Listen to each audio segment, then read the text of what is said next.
بسم اللہ الرحمن الرحیم۔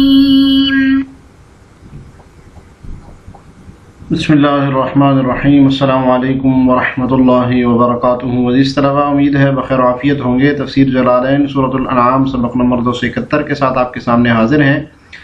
عزیز طلباء، آج کا سبق انشاءاللہ لکل نبأ مستقر سے لے کر آیت نمبر 69 لعلہم یتقون تک ہوگا۔ تو آئیے عزیز طلباء بلا تاخیر سبق کی ابتدا کرتے ہیں۔ اعوذ باللہ من الشیطان الرجیم، بسم اللہ الرحمن الرحیم۔ لکل نبأ مستقر وسوف تعلمون، ہر واقعے کا ایک وقت مقرر ہے۔ لکل نبأ مستقر، ہر واقعے کا ایک وقت مقرر ہے۔ وسوف تعلمون، اور جلد ہی تمہیں سب معلوم ہو جائے گا۔ جی اللہ تعالیٰ یہاں سے بیان فرما رہے ہیں کہ جو خبریں اس سے پہلے دی گئی ہیں یہ محض خبریں ہی نہیں ہیں، یعنی ان کا وقوع، ان کا حصول، اس سب کا ایک وقت مقرر ہے، اور وہ وقت مقرر جو ہے وہ اللہ کے علم میں ہے۔ تو یہ مقررہ وقت جب آئے گا تو اس کا ظہور بھی ہو جائے گا، اور ان قریب تم اس کی سزا دیکھو گے۔ تو یہ جو کفار تھے نا، یہ خیال کیا کرتے تھے کہ عذاب کی جو دھمکیاں ہمیں دی جا رہی ہے اس کی کوئی حقیقت نہیں ہے، یہ محض ڈراوا ہے۔ تو اللہ تعالیٰ نے فرمایا کہ تم یوں ہی جلدی کر رہے ہو۔ جی تفسیر دیکھیے جس طرح لکل نبأ مستقر، یہ خبر مقدم ہے اور مستقر مبتدا مؤخر ہے۔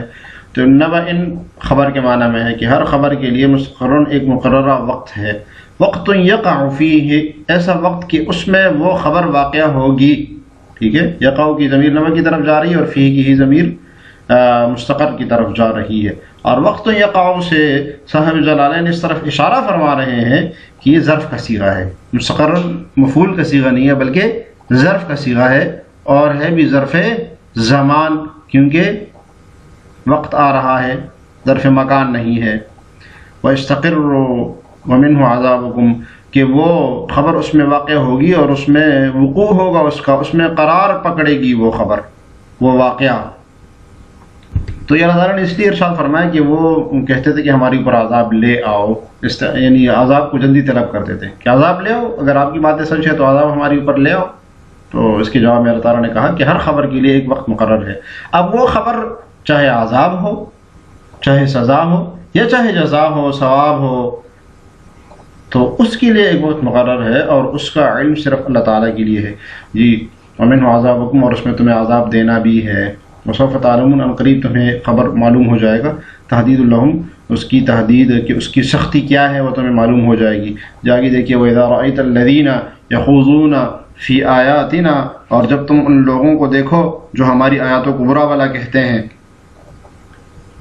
جو ہماری آیاتوں میں عیب جوئی کرتے ہیں، فَأَعْرِضْ عَنْهُمْ، تو ان لوگوں سے کنارہ کشی اختیار کیجئے، حَتَّى يَخُوضُوا فِي حَدِيثٍ غَيْرِهِ، یہاں تک کہ وہ کسی اور بات میں لگ جائیں۔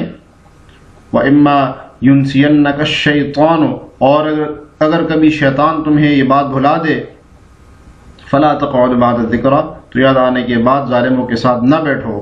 فَلَا تَقْعُدْ، تو نہ بیٹھو، بعد الذِّكْرَىٰ، یاد آنے کے بعد، مع القوم الظالمین، ظالم لوگوں کے ساتھ۔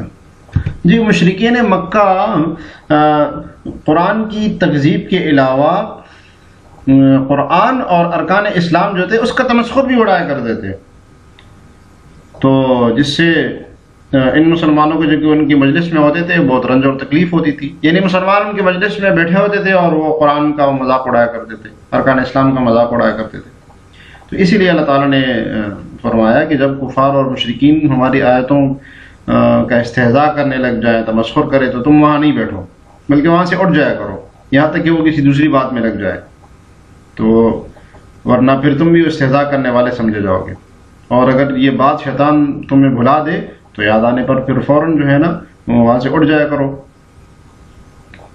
جی تفسیر دیکھو وَإِذَا رَأَيْتَ، اور اگر آپ دیکھیں الَّذِينَ، ان لوگوں کو، رأیت میں خطاب نبی صلی اللہ علیہ وسلم کو ہے لیکن مخاطب امت مسلمہ کا ہر فرد ہے، تو یہ ایک تاکیدی حکم ہے، اس قرآن میں متعدد جگہ پر بیان کیا گیا ہے۔ تو اسی لیے اس سے ہر وہ مجلس مراد ہے جہاں پر اللہ اور اس کے رسول کے احکام کا مذاق اڑایا جا رہا ہو۔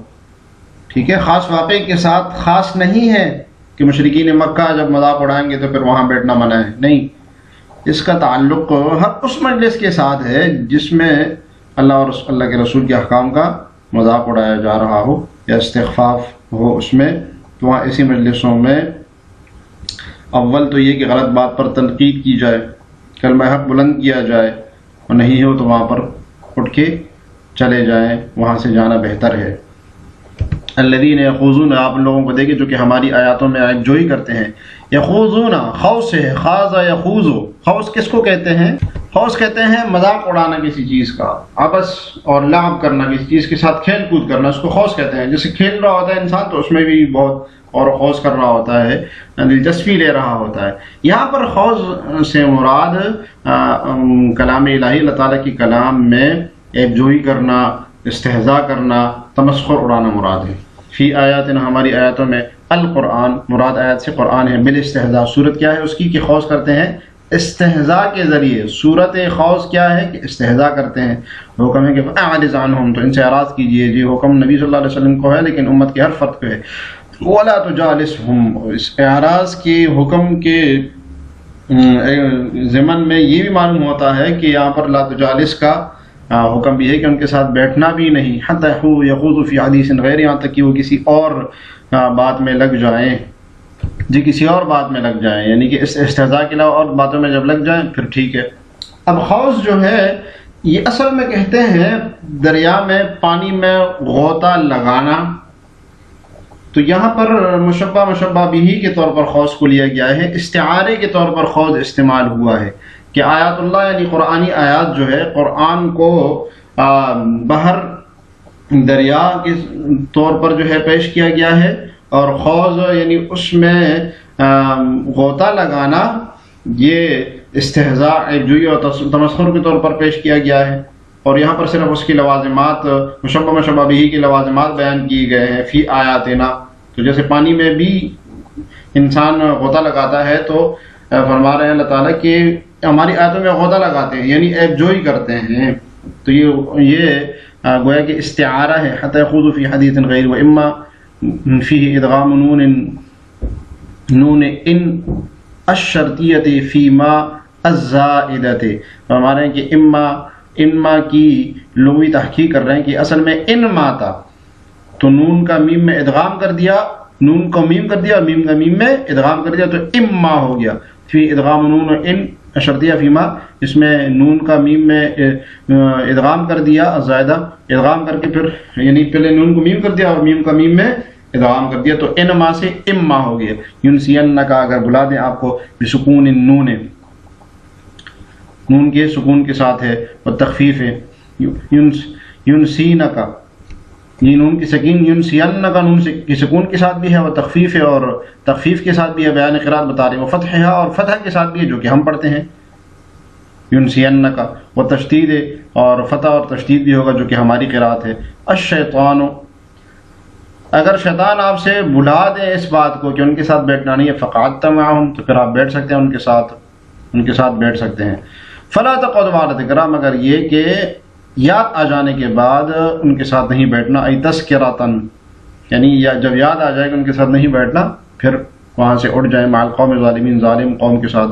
فیہ وضع الظاہر موضع المضمر، جی یہاں پر ایک بلاغت کا ایک اصول بیان کیا جا رہا ہے کہ پہلے تو کلام چل رہا تھا غائب کا، یخوضون حتی یخوضوا فی حدیث غیرہ، اور یہاں پر ضمیر لانا چاہیے تھا، معہم آنا چاہیے تھا، لیکن اس میں ظاہر کو لے کے آگے، مع القوم الظالمین، ضمیر کی جگہ پر اس میں ظاہر کو لے کے آ گئے بلاغت کی وجہ سے، تو اسی کی طرف صاحب جلالین نے اشارہ کیا فیہ وضع الظاہر موضع المضمر، کے ضمیر کی جگہ پر اس میں ظاہر کو لے کر آ گئے بلاغت کی وجہ سے۔ جی آگے تفسیر دیکھیے، ترجمہ دیکھیے، وما علی الذین یتقون من حسابہم من شیء، کہ ان کے کھاتے میں جو اعمال ہیں ان کی کوئی ذمہ داری پرہیزگاروں پر عائد نہیں ہوتی۔ وما علی الذین یتقون، اور نہیں ہے متقین کے اوپر، من حساب، کوئی حساب، من شیء کچھ بھی، ولیکن ذکریٰ لعلہم یتقون، البتہ نصیحت کر دینا ان کا کام ہے، لعلہم یتقون، شاید وہ بھی پرہیزگاری کرنے لگیں، شاید وہ بھی تقوی اختیار کریں۔ جن آیت کا شان نزول صاحب جلالین نے بھی بیان کیا ہے، وہ یہ کہ جب یہ مذکورہ آیت نازل ہوئی، فلا تقعد بعد الذکری، یا فاعرض عنہم، جب یہ آیت نازل ہوئی تو صحابہ کرام نے عرض کیا کہ یا رسول اللہ اگر ہمیں مطلقاً ان کی مجلس میں جانے سے ممانعت رہی تو پھر تو ہم مسجد حرام میں نماز کے لیے بھی نہیں جا سکیں گے، پھر ہم طواف سے بھی محروم ہو جائیں گے، کیونکہ یہ لوگ تو ہمیشہ وہاں بیٹھے رہتے ہیں۔ اور یہ جو واقعہ ہے یہ ہجرت اور فتح مکہ سے پہلے کا ہے، کیونکہ ان لوگوں کا تو مشغلہ ہی عیب جوئی اور بدگوئی کرنا تھا۔ تو پھر اللہ تعالیٰ نے یہ والی آیت نازل فرمائی وَمَا عَلَى الَّذِينَ يَتَّقُونَ مِنْ حِسَابِهِمْ، یعنی جو لوگ احتیاط رکھنے والے ہیں وہ اگر اپنے کام سے مسجد حرام میں جائے تو ان شریر لوگوں کے اعمال بد پر کی جو ہے نا ان کے اوپر کوئی ذمہ داری نہیں آئے گی، بس ان کے ذمہ اتنی بات ہے کہ ان کا حق بات پہنچا دے، ان کو نصیحت کرے۔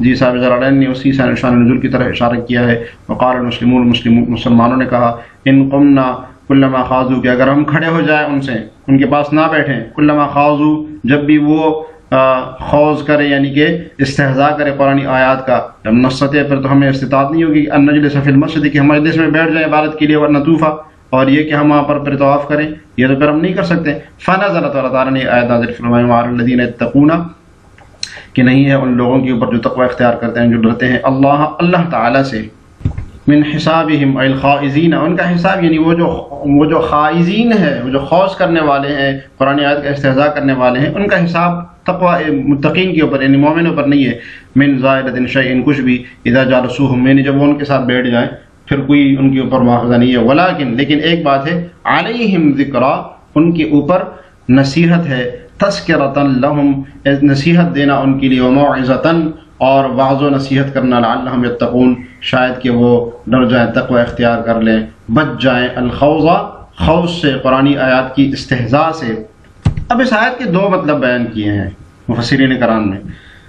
ایک مطلب تو یہ کہ اگر پرہیزگار لوگ جھگڑنے اور تان کرنے والے جو ہیں، خوض کرنے والے جو ہیں، ان کی مجلس سے اٹھ کر چلے جائیں تو وہ تائنین اور خائزین جو ہے ان کے گمراہی میں پڑے رہنے کا کوئی مواخذہ، کوئی ضرر ان متقین پر عائد نہیں ہو سکتا، کہ وہ جب ان سے اٹھ کے چلے جائیں گے تو یہ گمراہ ہوتے رہیں گے، ان کی گمراہی کا مواخذہ مسلمانوں سے نہیں ہوگا، متقین سے نہیں ہوگا۔ ہاں اتنا ہے کہ ان کے ذمے بقدر استطاعت اور حسب موقع نصیحت کرتے رہنا چاہیے، یہ بات ہے۔ ایک مطلب تو یہ ہے۔ دوسرا مطلب یہ بیان کیا جاتا ہے کہ پرہیزگار اور محتاط لوگ اگر کسی واقعی معتبی دینی یا دنیاوی ضرورت سے ایسی مجلس میں چلے جائیں، ان کو وہاں جانے کا اتفاق ہو جائے، اور وہاں پر جو ہے نا وہ جو تعان کرنے والے ہیں، خوض کرنے والے ہیں، قرآن آیات کا استہزاء کرنے والے ہیں، ان سے باس پرس کا کوئی یعنی اثر رسوخ بھی نہیں ہے، حق بھی نہیں ہے ان کو، تو اب ان کے ذمے صرف نصیحت کرنا ہے، وہاں ان کی جو گناہ ہے وہ ان کے کھاتے میں نہیں آئیں گے۔ البتہ یہاں پر وہ حضرت ابو ہریرہ رضی اللہ عنہ کی مشہور حدیث جو ہے نا یاد رکھنی چاہیے کہ فَإِن لَّمْ يَسْتَطِعْ فَبِلِسَانِهِ فَإِن لَّمْ يَسْتَطِعْ فَبِيَدِهِ فَإِن لَّمْ يَسْتَطِعْ فَبِلِسَانِهِ وَإِن لَّم يَسْتَطِعْ فَبِقَلْبِهِ وَذَلِكَ أَضْعَفُ الْإِيمَانِ، کہ پہلے تو برائی کو دیکھ کے ہاتھ سے روکے، پھر زبان سے روکے، اور یہ بھی نہیں تو دل میں اس کو برا سمجھے، اور یہ ایمان کا سب سے ضعیف درجہ ہے۔ اچھا جی، اس علاوہ اس آیت میں ایک اور اہم بات جو ہے ذکرہ کی ہے کہ ذکرہ کی ترکیب کیا ہے۔ تو اس کی کئی ترکیبیں کی جاتی ہیں ذکرہ کی۔ ایک ترکیب وہ ہے جو کہ صاحب جلالین نے کی ہے، وہ یہ کہ اس کو مبتدا مؤخر بنائے خبر مقدم محذوف کے لیے، اور وہ کیا ہو علیہم، کہ ان کے ذمہ ہے، یہ خبر مقدم ہو گئی اور ذکرہ یہ مبتدا مؤخر ہو گئی، نصیحت کرنا۔ دوسرا یہ کہ اس کے لیے مبتدا ہوا محذوف نکالا جائے کہ ہوا ذکرہ، ولیکن ہوا ذکرہ ہے، لیکن ان کے ذمے وہ کیا ہے، ذکرہ، نصیحت دینا ان کو۔ یہ دوسری ترکیب ہے۔ ایک تیسری ترکیب بھی ہے، وہ یہ کہ ذکرہ حالت نسبی میں ہو، منصوب ہو، اور اس کے لیے فعل محذوف ہو، ذکروہم ذکرہ، کہ وہ ان کو نصیحت کرے، یعنی متقین ان لوگ خائزین کو نصیحت کر لے۔ تو یہ مختلف قسم کی ترکیبیں کی جاتی ہیں۔ یا جس طرح آج کا سبق بس اتنا ہی۔ آج کے سبق سے متعلق سوال یہی ہے کہ ذکرہ کی ترکیب کریں، آپ کمنٹس میں ضرور لکھیے گا۔ آج کا سبق ہم نے لکل نبأ مستقر سے لے کر آیت نمبر 69 لعلہم یتقون تک پڑھا۔ امید ہے آپ کو سبق سمجھ میں آیا ہوگا۔ دعا ہے کہ اللہ تعالیٰ ہمیں تفسیر جلالین پڑھنے، سمجھنے اور اس پر عمل کرنے کی توفیق عطا فرمائے۔ السلام علیکم ورحمۃ اللہ وبرکاتہ۔